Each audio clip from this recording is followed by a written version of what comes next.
আরে ভাই, beauty queen মানে বিউটি পার্লারে যারা থাকে, কখনো বিউটি পার্লারে যাইনি তাই বলতে পারবো না ওদের কি বলে। ভিতরে আসুন, বলুন কি লাগবে। এই কুইনেরও দেখি গালের টোল।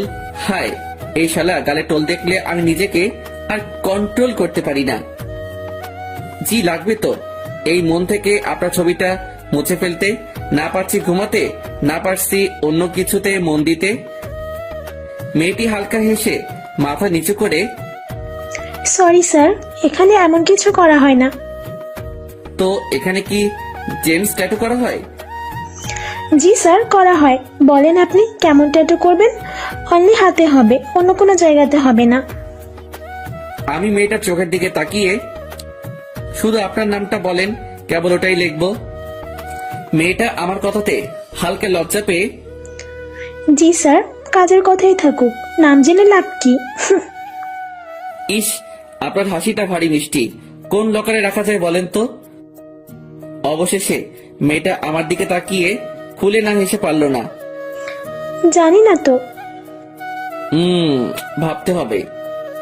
ওকে, ভাবেন। জি আচ্ছা, আপনার ফোন নাম্বারটা দিন, ভেবে কল দিয়ে বলবো। তাই? জি। সাথে সাথে শুভ্রা দেখি হাজির আমাদের সামনে। আমি আমতা আমতা করে ওই বিউটি কুইনকে বলছি ফেসিয়াল করব, এখানে হবে কি? বিউটি কুইন হেসে হেসে চোখ নামিয়ে, আপনার জন্য তো সব রেডি, শুধু একবার চেয়ারে চলেন, ম্যাসেজ ফ্রি। হায় আল্লাহ, বাঁচাও আমায়। শালা কুইনের সাথে হালকা ফ্লাটিং করতে গিয়ে শুভ্রার কাছে আমি ধরা পড়ে যাব রে। আমি হালকা হেসে, ওকে চলুন আমি যাচ্ছি। এবার কুইন আমার দিকে তাকিয়ে হালকা মুচকি হেসে, জলদি আসেন কিন্তু। এটা শুভ্রা নোটিশ করলো। ভাই রে, ওর চোখ থেকে এখন পুরাই আগুন জ্বলবে বলে মনে হচ্ছে। তবুও নিজের রাগ কন্ট্রোল করে আপনি এখানে? আমি ঢোক গিলে, বিউটি পার্লারে তো আমাকে আসতেই হবে, কারণ আমার বিউটি যে এখানে।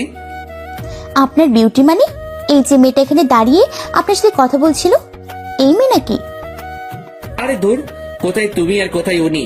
তুমি হলে পরীদের রানী, আর ও কোথায় পরীদের ঝাড়ু মোছা করার জন্য চান্সও পাবে না।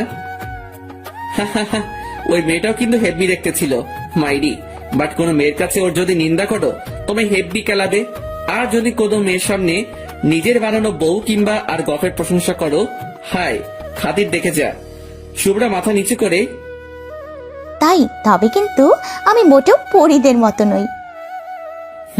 জানি তো, তুমি পরীদের থেকে উপরে। বললাম